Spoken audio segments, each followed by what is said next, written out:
Welcome to my YouTube channel थ्रियल classes. तो दोस्तों, मैं फिर से आप लोगों के सामने हिंदी ग्रामर का ये दूसरा वीडियो है। अगर आपने अब तक मेरा पहला वीडियो हिंदी व्याकरण का नहीं देखा है तो आप जाए और प्लेलिस्ट में जाने के बाद हिंदी ग्रामर मॉक टेस्ट लिखा हुआ होगा, उसी के अंदर आप जाइएगा, पहला वीडियो आपको मिल जाएगा। ठीक है, आप उस वीडियो को देख लें, उसके बाद जाके फिर इस वीडियो को देखें। और हर वीडियो को देखने के लिए आपको क्या करना है, साथ में अपने जो है कॉपी कलम रखना है, ताकि जो भी यहाँ से आपको फैक्ट चीज़ बताया जाए किसी भी टॉपिक से रिलेटेड, तो आप उसको अपने नोटबुक में लिखें, क्योंकि लिखने से ज़्यादा मतलब एक परफेक्ट इंसान बनाता है। इसलिए आप तो यहाँ से वीडियो देखिएगा तो आप सुन भी रहे देख भी रहे, लेकिन लिखने से भी बहुत ज़्यादा बेनिफिट होता है। ठीक है, तो दोस्तों ये मेरा हिंदी व्याकरण का ये दूसरा वीडियो है। ठीक है, तो चलते हैं कि आज हम पहला क्वेश्चन क्या है हमारा। चलिए, यही चीज़ जो आपने अभी हमने वहाँ पे बता दिया कि आपका क्लास दूसरा है हिंदी ग्रामर का, तो आप उसको स्टार्ट करते हैं। चलिए, 10 क्वेश्चन हमने पहले वीडियो में डिस्कस किया था, उसके ऊपर हम लोग ने बातचीत की थी। ये जो हमारा 10 क्वेश्चन इसमें भी लिया गया है। ठीक है, और हर एक टॉपिक को इसमें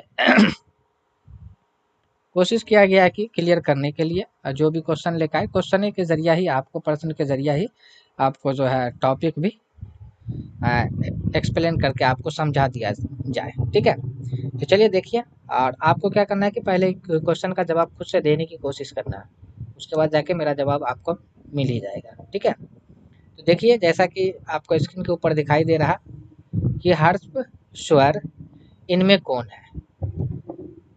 ऑप्शन नंबर 1 आ, ऑप्शन नंबर बी ई, ऑप्शन नंबर सी ओ, ऑप्शन नंबर डी ओ।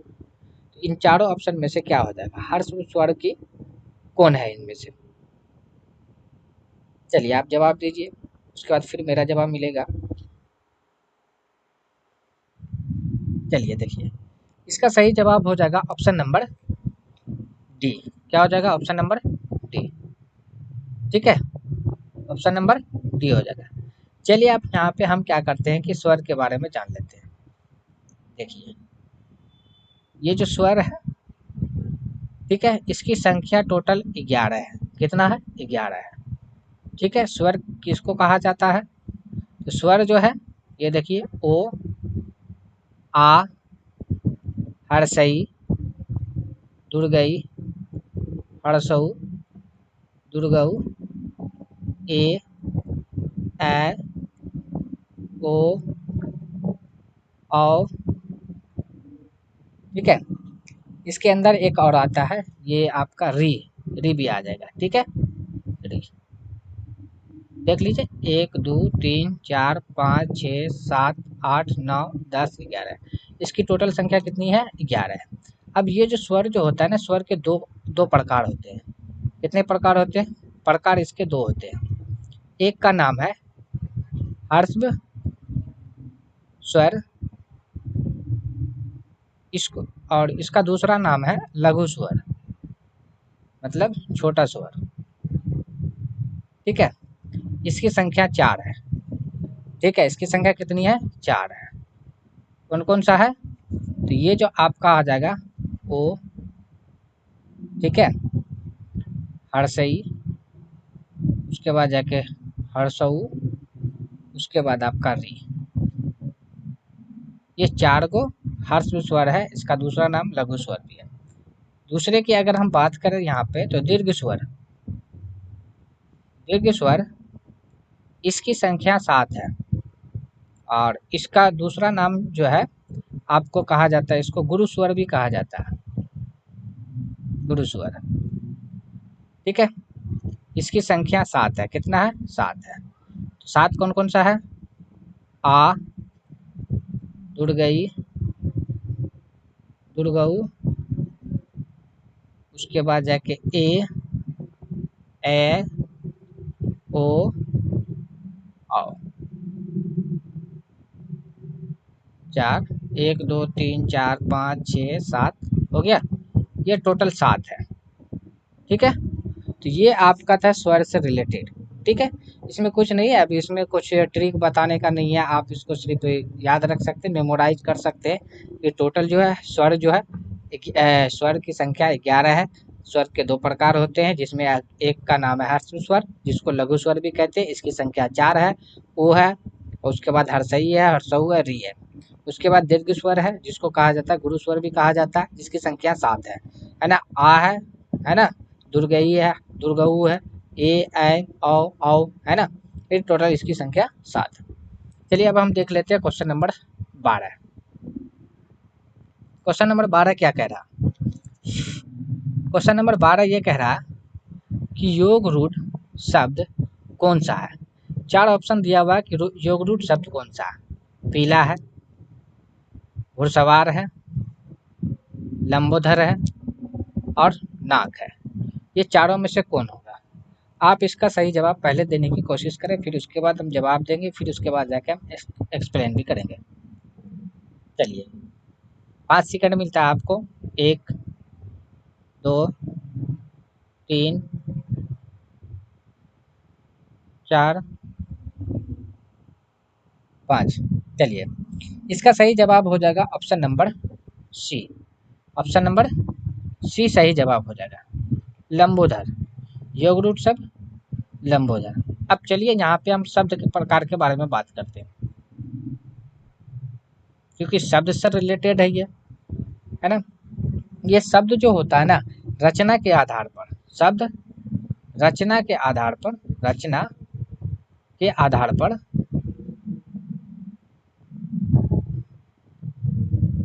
3 प्रकार के होते हैं। आधार पर ये 3 प्रकार के होते हैं। एक का नाम है रूढ़ शब्द।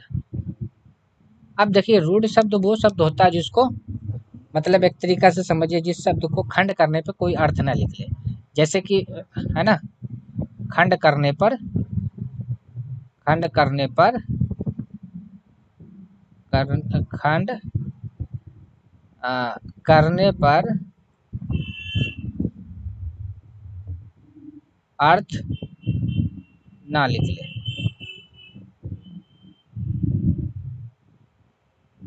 ठीक है, खंड करने पर अर्थ ना निकले। एग्जाम्पल के तौर पे अगर हम देखें यहाँ पे कौन सा शब्द ले सकते हैं, जैसे कलम। अब बताइए इसको, कलम को अगर हम तोड़ते हैं, है ना, कोई अर्थ इसका निकला? नहीं निकला। उसी तरीका से अगर हम यहाँ पे लिख सकते हैं पंखा। पंखा को अगर हम यहाँ पे तोड़ते हैं, अलग अलग कर दिए, क्या कोई अर्थ निकला? नहीं निकला, है ना। जैसे हमने यहाँ पे लिख दिया किताब। अब बताइए हम किताब को हम अलग से यहाँ पे तोड़ दिए कि अताब, कोई अर्थ इसका है? कोई अर्थ नहीं है।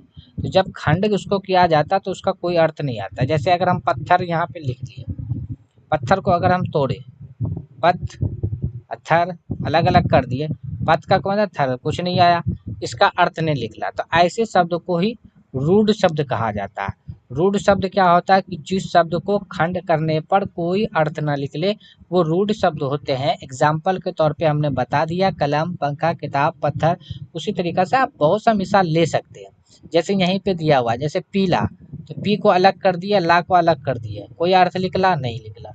देख लिए घुड़सवार को, अच्छा नाक ले लेते हैं, घुड़सवार, है ना, नाक ले लेते हैं, नाक को अलग कर लिए, है ना, को कर लिए, कोई अर्थ निकला? नहीं निकला।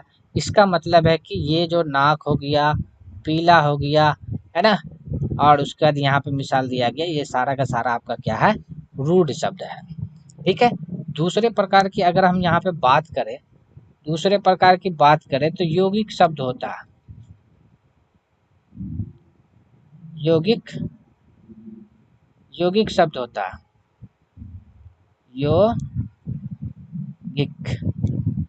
है ना, यौगिक शब्द। अब यौगिक शब्द किसको कहा जाता है? तो यौगिक शब्द क्या चीज होता है कि जिस शब्द में जिस शब्द में, जिन शब्द में या जिस शब्द में, है ना, समास, ठीक है, संधि, है ना, उपसर्ग, पढ़ती है ना, लगाकर, ठीक है, लगाकर शब्द बनाया जाता है, लगाकर जिस, है ना, लगाकर बनाया जाता है, बनाया जाता है, वो आपका यौगिक शब्द होता है। जैसे एग्जाम्पल के तौर पे हम ले सकते हैं यहाँ पे, जैसे हमने ले लिया यहाँ पे राजकुमारी। आप देखिए यहाँ पे राजा की बेटी राजकुमारी, यानी ये समाज से रिलेटेड आपका आ गया। ठीक है, इसका मतलब है कि ये जो शब्द है आपका क्या है, एग्जाम्पल के तौर पे देखें तो यहाँ पे राजकुमारी आपका क्या हो गया, योग रूट शब्द हो गया।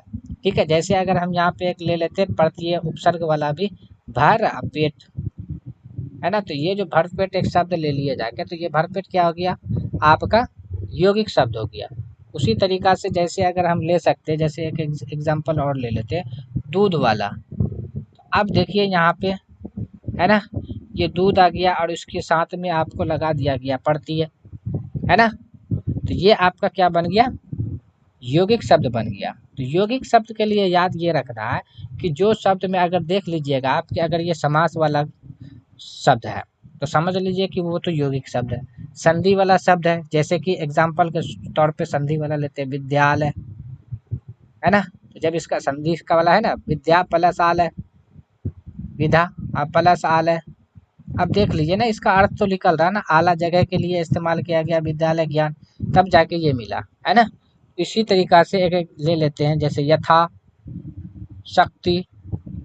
यथाशक्ति में आप देखिए यथा जो आपका सॉरी उपसर्ग है और यहाँ पे शक्ति, तो ये देखिए यानी कि आपका उपसर्ग मिलके शब्द बना हुआ है। तो इसका मतलब है कि ये जो राजकुमारी, भरपेट, दूध वाला, विद्यालय, यथाशक्ति, ये सारा का सारा किसका मिसाल है, यौगिक शब्द का मिसाल है। यौगिक शब्द के लिए क्या याद रखना है कि इसमें समाज से रिलेटेड शब्द रहेगा, संधि वाला शब्द या उपसर्ग वाला या प्रत्यय वाला लग के जो शब्द बनाया जाता है उसी को हम यौगिक शब्द कहते हैं। ठीक है, उसके बाद देख लीजिए आपको है, ये आ गया आपका जाके क्या, इसका मिसाल था यौगिक शब्द का। अब यहाँ पे तीसरा अगर हम बात कर ले, तो तीसरा जो आ जाता है योग रूढ़ आता है। आपको यहाँ से पता चल रहा है योग रूढ़, है ना, तो योग रूढ़ इसका मतलब है कि ये ऐसा शब्द होगा जो आपका समझ लीजिए कि अपना सामान्य अर्थ छोड़ देता है। ये क्या करता है, सामान्य अर्थ को क्या करता है, छोड़ देता है, सामान्य अर्थ क्या करता है, छोड़ देता है। यानी कहने का मतलब यहाँ पे ये है कि आपको जो आपका मतलब जिस शब्द को खंड नहीं कर पाते हैं, खंड करने के बाद अर्थ ना निकले तो रूढ़ है ना। यौगिक के लिए समास वाला शब्द रहेगा, संधि वाला या उपसर्ग प्रत्यय वाला। लेकिन योग रूढ़ के अंदर क्या रहता है कि ये जो रहता है ना, एक तरीका से समझ लीजिए आप बहुव्रीहि समास वाला। तो समास में भी आप यहाँ पे समास तो जिक्र हो किया, योग रूढ़ में भी सारा समास योग रूढ़ में योग रूढ़ में इस्तेमाल होगा। लेकिन एक समास जो आता है, समास इसका नाम है बहुव्रीहि समास, है ना, बहुव्रीहि समास, है ना। बहुव्रीहि समास का जितना भी उदाहरण है, सारा उदाहरण आपका किसके अंदर चला जाएगा, आपका योग रूढ़ के अंदर चला जाएगा। क्योंकि बहुव्रीहि समास के अंदर जो समास के अंदर जो बहुव्रीहि प्रकार जो होता है ना, वो क्या करता है, अपने सामान्य अर्थ को छोड़ देता है। जैसे एग्जाम्पल के तौर पे अगर हम यहाँ पे ले लेते हैं, एक जैसे ले लिए हम, ये कहने का मतलब है जैसे लिए पिता अम्बर, है ना, पिता अम्बर में आप देखिए ये पिता अम्बर किसके लिए इस्तेमाल हुआ, तो पिता अम्बर जो इस्तेमाल हुआ श्री कृष्ण के लिए इस्तेमाल हुआ, श्री कृष्ण के लिए इस्तेमाल। उसी तरीका से देख लीजिए आप जल, है ना, क्या तो जलज, जलज ले लीजिए, जलज, जलज का मतलब क्या, ये यानी कि कमल के लिए इस्तेमाल किया गया। ठीक है, तो यानी जो अपने अर्थ को छोड़ दे, है ना, यानी एक तरीका से समझिए बहुव्रीहि वाला जितना भी उदाहरण है आप ले सकते, जैसे त्रिनेत्र, त्रिनेत्र, है ना, जैसे कि आप लिख लीजिए धन श्याम, धन श्याम, है ना, गजानन, गजानन, है ना, और क्या ले सकते हैं, विषधर, है ना, विषधर। तो ये सारा का सारा उदाहरण किसका है, आपका योग रूट शब्द का है। योग रूट शब्द में समास देखिए आप यौगिक शब्द में इस्तेमाल किया जा रहा है। सारा समास जितना भी प्रकार है समास के सारे आपको यौगिक शब्द में इस्तेमाल किया जाएगा, लेकिन एक प्रकार बहुब्रीहि समास जो है वो आपका योग रूट के अंदर चला जाएगा, क्योंकि वो क्या करता है अपना अर्थ को छोड़ देता है। ठीक है, तो यह समास आपका यहाँ पे से आपका हो जाएगा। ठीक है, तो चलिए अब चलते हैं अगला क्वेश्चन पे। Question number 13। क्वेश्चन नंबर 13 में देखिए क्या बोल रहा है कि तरु का पर्यायवाची शब्द है। तो तरु का पर्यायवाची शब्द क्या हो जाएगा? ऑप्शन नंबर 1 वृक्ष होगा, ऑप्शन नंबर 2 किशोरी होगा, ऑप्शन नंबर 3 समीर होगा, ऑप्शन नंबर 4 यामिनी होगा। क्या होगा बताइए आप, आपको समय दिया जा रहा है।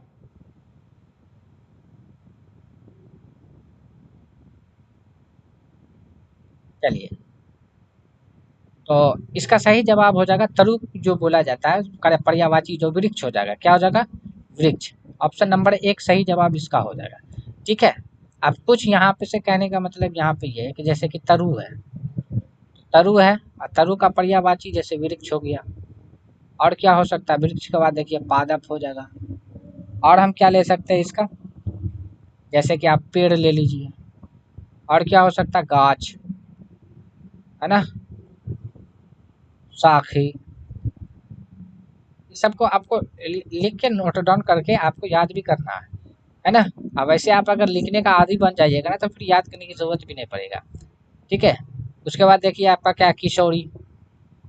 किशोरी, किशोरी का पर्यायवाची शब्द क्या हो जाएगा? जैसे लड़की, लड़की के लिए इस्तेमाल होता है ना। जैसे बालिका, बालिका भी बोला जाता है, लड़की को कहा जाता है बालिका, है ना। जैसे कुमारी, कुमारी भी लड़की के लिए इस्तेमाल होता है ना। बाला, है ना, बाला, सूता, है ना। तो ये सब आपका किशोरी के लिए इस्तेमाल किया। जैसे समीर, समीर का पर्यायवाची क्या हो सकता है? समीर का पर्यायवाची जैसे वायु, हवा, है ना, अनिल, अनिल, है ना। अनिल के बाद आप क्या पवन भी ले सकते हैं ना, पवन, है ना। पवन के बाद आप क्या ले सकते हैं? वात भी होता है। हाँ, और क्या ले सकते हैं? और एक ले सकते हैं ये मारुत, ये भी आपका समीर का ही हो गया। यामिनी का आप देखिए, यामिनी, यामिनी का पर्यायवाची क्या हो जाएगा? यामिनी का पर्यायवाची अगर यामिनी की करें यानी रात, है ना, रात, रात्रि, है ना। जैसे आप ले सकते हैं निशा, निशा भी कहा जाता है ना। उसके बाद सरवरी, है ना, रैन, ये सब इसका पर्यायवाची है। ठीक है, चलिए आप चलते हैं अगला क्वेश्चन नंबर पे। अगला क्वेश्चन नंबर क्या? क्वेश्चन नंबर 14 ये कह रहा है कि आपका पंडित का विलोम शब्द क्या होगा? पंडित का विलोम शब्द क्या हो जाएगा? ऑप्शन नंबर 1 धीर, ऑप्शन नंबर बी निष्फल, ऑप्शन नंबर सी मूर्ख, है ना, ऑप्शन नंबर डी आपका भय। इसमें से सही जवाब क्या होगा आप बताएं, फिर उसके बाद हम बताएंगे।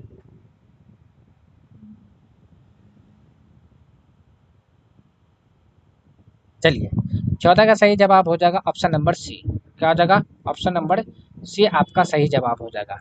पंडित का जो विलोम शब्द होता है वो मूर्ख होता है। ये धीर, धीर किसका हो सकता है विलोम शब्द? है ना, धीर का जो विलोम हो जाएगा अधीर हो जाएगा। ठीक है, उसके बाद निष्फल का विलोम हो जाएगा फल, है ना। और उसके बाद भय का हो जाएगा, भय का निर्भय। ठीक है, ये चारों का ऑप्शन था आपका, चारों ऑप्शन को मैंने क्लियर कर दिया। ठीक है, चलिए अब क्वेश्चन नंबर 15। क्वेश्चन नंबर 15 क्या कह रहा है देखिए। क्वेश्चन नंबर 15 ये कह रहा है कि सभा शब्द क्या है? सभा शब्द के बारे में पूछा जा रहा है कि ये स्त्रीलिंग है या पुल्लिंग है या अभिलिंग है या सभी है। इसमें से क्या होगा बताइए। चलिए आप पहले इसका सही जवाब दीजिए, उसके बाद जाके फिर हम देने की कोशिश करेंगे। चलिए, इसका सही जवाब हो जाएगा ऑप्शन नंबर ऑप्शन नंबर 1। 15 का ऑप्शन नंबर 1 सही जवाब हो जाएगा। ठीक है, ऑप्शन नंबर 1 सही जवाब। सभा जो शब्द जो है एक स्त्रीलिंग शब्द है। अब चलिए यहाँ पे शब्द के बारे में बात करें। देखिए, लिंग के आधार पे शब्द के दो प्रकार होते हैं, है ना। लिंग के दो प्रकार होते हैं। एक प्रकार का नाम है आपका स्त्रीलिंग, दूसरे का नाम है पुल्लिंग। ठीक है, दो ही प्रकार के होते हैं। ये जो अवेलिंग है ना, अवेलिंग जो है ये कोई प्रकार, हिंदी व्याकरण में लिंग के दो ही प्रकार होते हैं। एक प्रकार का नाम स्त्रीलिंग है, दूसरे का नाम पुल्लिंग है। ठीक है, तो स्त्रीलिंग वो है जिससे स्त्री जाति का बोध हो, है ना, स्त्री जाति का बोध हो, यानी कि जिस शब्द से स्त्री का पता चले, है ना, जिस शब्द से स्त्री का पता चलेगा वो हो जाएगा। पुल्लिंग से क्या हो जाएगा, पुल्लिंग जाति का आपका जिसे पुरुष जाति का बोध हो, तो वो आपका क्या हो जाएगा, पुल्लिंग हो जाएगा। ठीक है, अब यहाँ पे कुछ नोट में आप नोट लिखना चाहते हैं तो इसके बारे में लिख सकते हैं। जितना भी देखिए पद का जो नाम होता है ना, जो भी पद का नाम, पद का सारा नाम जो होता है, पद का नाम आपका पुल्लिंग होता है, ये याद रख लेना है। ठीक है, जो भी जैसे शिक्षक हो गया, मंत्री हो गया, प्रधानमंत्री, राष्ट्रपति, है ना, मैनेजर, है ना, तो ये सारा का सारा आपका क्या हो जाता है, आपका पुल्लिंग के अंदर आ जाता है। उसी तरीक़ा से आप देख सकते हैं। ठीक है, तो ये एक पॉइंट आप याद रख लीजिए। चलिए, ठीक है, अब क्वेश्चन नंबर 16 देख लेते हैं। चलिए, क्वेश्चन नंबर 16 में क्या कहा जा रहा है कि जो अपनी इच्छा पर निर्भर करता है, जो अपनी इच्छा पर, जो अपनी इच्छा पर निर्भर हो, तो जो अपनी इच्छा पर निर्भर हो उसको क्या कहा जाता है, उपत्याकात कहा जाता है ना, या ऐच्छिक कहा जाता है, या महामना कहा जाता है, या उर्वरा कहा जाता है। तो क्या कहा जाता है, इसका सही जवाब दीजिए, उसके बाद जवाब फिर हम देते हैं।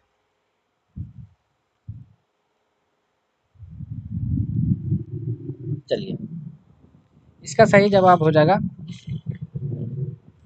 जो अपनी इच्छा पर निर्भर करता है ना उसको ऐच्छिक कहा जाता है। क्या कहा जाता है, ऐच्छिक कहा जाता है। ऑप्शन नंबर बी आपका सही जवाब हो जाएगा। ठीक है, और ये जो उपत्यासा कहा जाता है, तो उपत्यासा के लिए क्या इस्तेमाल किया जा सकता है, यानी कि एक तरीका से ये समझिए कि पर्वत के पास वाला जो जो ये होता है, भूमि जो होता है यानी मिट्टी जो होता है, उसी को कहा जाता है ना। पर्वत के पास वाला, है ना, पर्वत के पास वाला पास, है ना, पर्वत के पास वाला भूमि, है ना।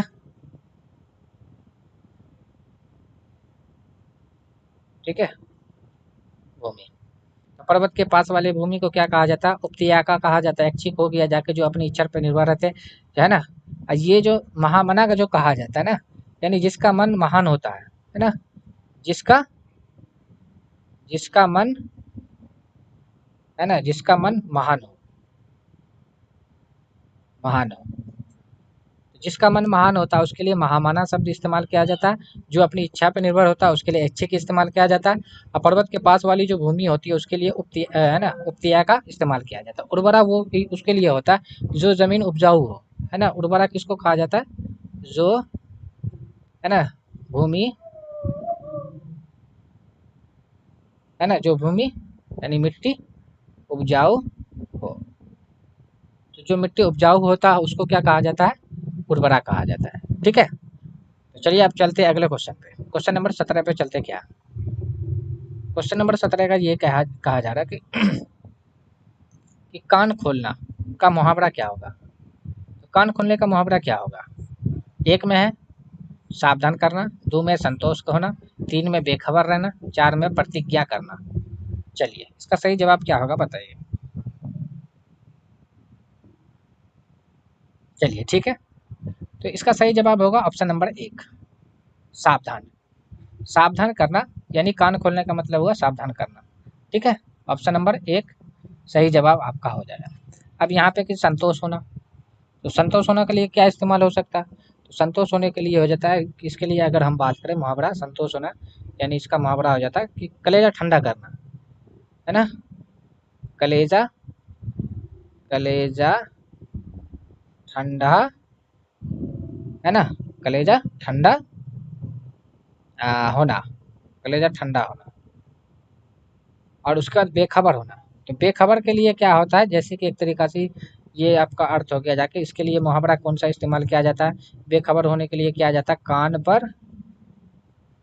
पर है ना जूं ना रेंगना, है ना, कान पर जूं ना रेंगना, है ना, रेंगना। उसके बाद आएगा प्रतिज्ञा करना। प्रतिज्ञा करने का मतलब एक तरीका से कान पकड़ना, कान पकड़ना, पकड़ना, है ना, कान पकड़ना। ठीक है, चलिए अब क्वेश्चन नंबर हम 18 देख लेते हैं। 18 का क्वेश्चन नंबर क्या कह रहा है? 18 नंबर का क्वेश्चन कह रहा है कि कौवा, है ना, पेड़ पर बैठा है, किस कारक का उदाहरण है? ये जो वाक है ना, ये किस कारक का उदाहरण है? कौवा पेड़ पर बैठा। ऑप्शन नंबर 1 अधिकरण, ऑप्शन नंबर 2 संबोधन, ऑप्शन नंबर 3 कर्ता, ऑप्शन नंबर 4 कर्म। इसका ये उदाहरण है।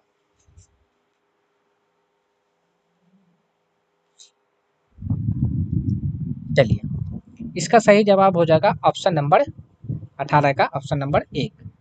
क्या हो जाएगा? ऑप्शन नंबर 1 सही जवाब हो जाएगा अधिकरण। कौवा पेड़ पर बैठा हुआ अधिकरण, है ना। अब इसको पहचान हम किस तरीका से करेंगे, तो सबसे पहले हम कारक के बारे में देख लेते हैं।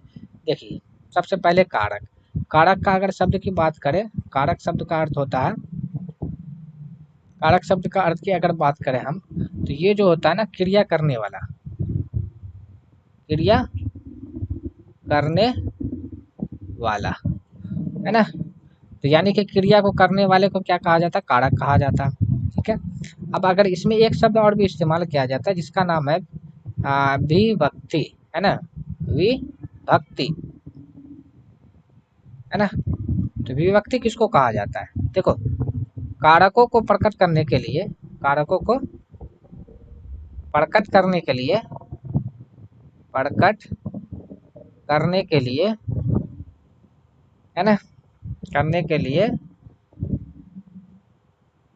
है ना, करने के लिए संज्ञा या सर्वनाम, है ना, संज्ञा या सर्वनाम के साथ जो चिन्ह का इस्तेमाल किया जाता है, साथ जो चिन्ह का इस्तेमाल किया जाता है, जो चिन्ह का प्रयोग किया जाता है, प्रयोग किया जाता है वही क्या है? वही आपका विभक्ति है, वही विभक्ति ठीक है, विभक्ति है ना। अभी देख लेते हैं यहाँ पे। ठीक है, कारक के देखिए यहाँ पे, कारक के एक तरफ हम लिख देते हैं यहाँ पे, है ना, कारक के प्रकार, कारक के प्रकार, और दूसरे साइड हम लिख देते हैं यहाँ पे, ठीक है, विभक्ति।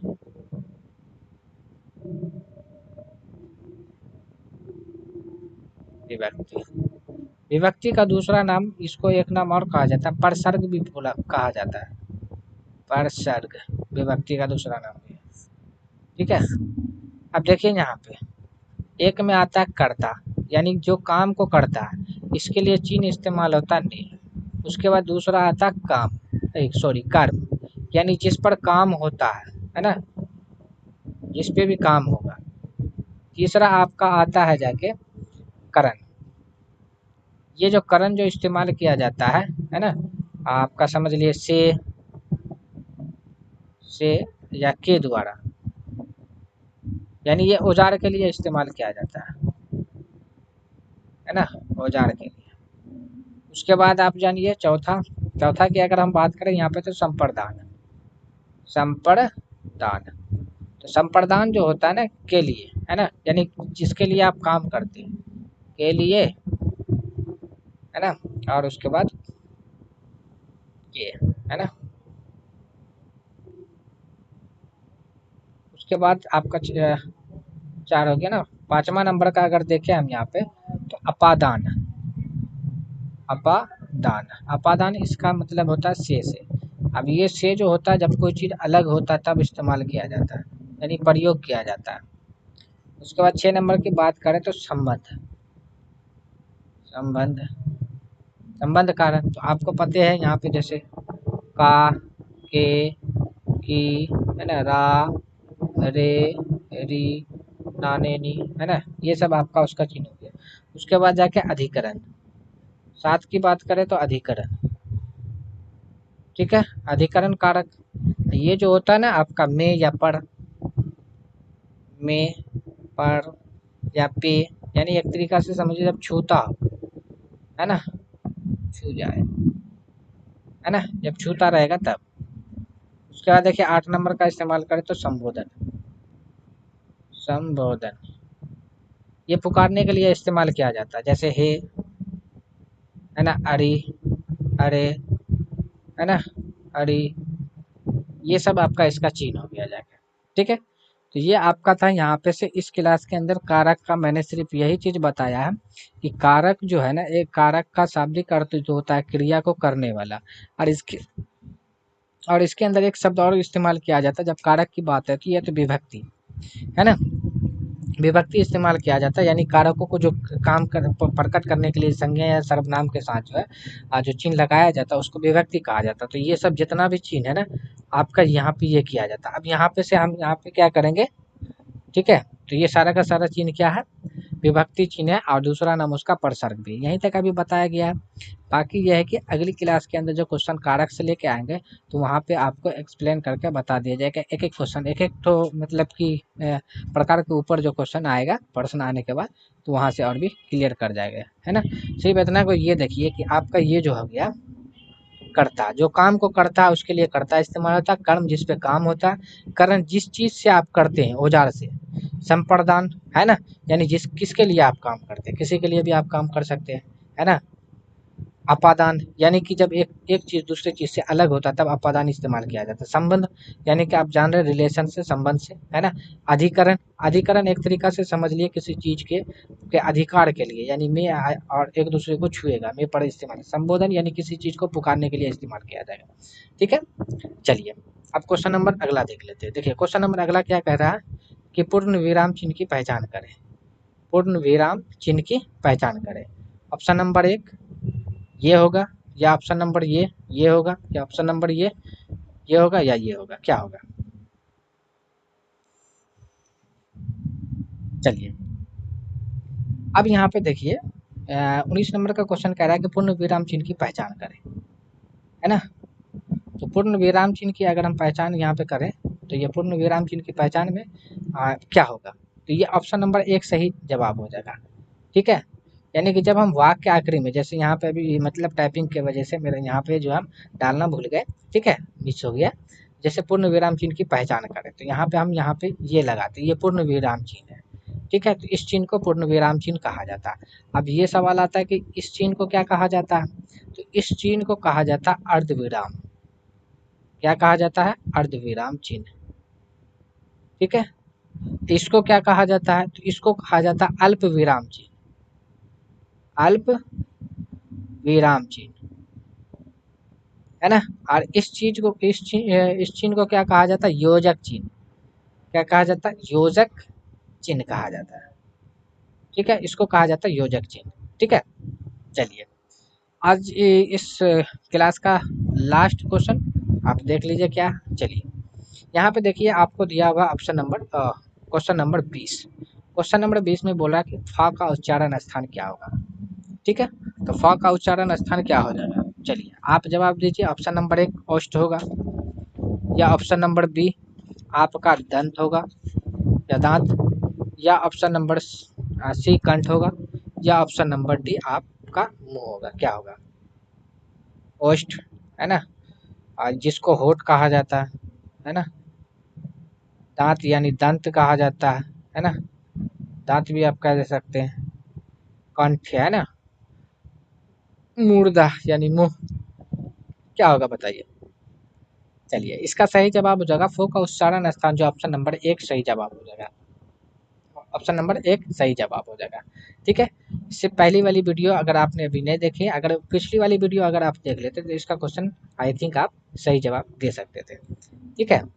अब तो यहाँ पे ये क्या था, क्योंकि अगली बार मैंने यहाँ पे बताया था आपको, यानी कि आपको याद उच्चारण के लिए क्या याद रखना है कि पहले आपका क्या आ जाता, कंठ आता है, ठीक है, उसके बाद आपको क्या करना, तालु, कंठ तालु मुंह, है ना, मुंह, उसके बाद दांत, है ना, उसके बाद जाके आपको होठ। ये इस तरीका से याद रखना है ना, कंठ, तालु, मुंह, दांत, होठ, ये याद रखना। यानी को वाला वर्ग जितना आता है, यानी को से लेके अंगों तक, है ना। उसके बाद तालु यानी चो वाला उस वर्ग, मुंह यानी कि आपका हो गया टो वाला वर्ग, दांत यानी कि आपका हो जाएगा टो के बाद यानी थो, तो वाला, है ना, तो थो दो धो नो, है ना। उसके बाद जाके होठ, ये लास्ट आपका वर्ग जो आता है, जिसके अंदर आपका आता है पो से, यानी पो फो बो भो मो, ये वाला वर्ग, ये उसी में आ रहा था आपका। ठीक है, तो चलिए आज के लिए बस इतना ही। अगर आपने मेरी पहली वीडियो नहीं देखी है तो आप उसको पहले जाके पहली वाली वीडियो को देख लें। ठीक है, ताकि अगर अगर आप सीरियल नंबर से चलिएगा तो एक, क्योंकि मैं जो क्वेश्चन सेटअप कर रहा हूँ ना, टॉपिक वाइज करके एक तरीका से समझिए कि सीरियल से हम कोशिश कर रहे हैं कि वहाँ पर डालने का, और एक दूसरे क्लास को दूसरे क्लास से कंबाइंड करते हुए लेके चल रहे हैं, इसलिए आप हर एक वीडियो को स्टेप बाय स्टेप आप देखें। ठीक है, पहला वीडियो देखें, फिर दूसरा देखें, फिर तीसरा देखें, इस तरीका से आपको देखना है, ताकि एक दूसरे से वो जुड़ा हुआ रहे और चीज़ आपको अच्छी तरीका से समझ में आ जाए। ठीक है, तो चलिए ठीक है, आज के लिए बस इतना ही, फिर मिलते हैं हम अगली वीडियो में।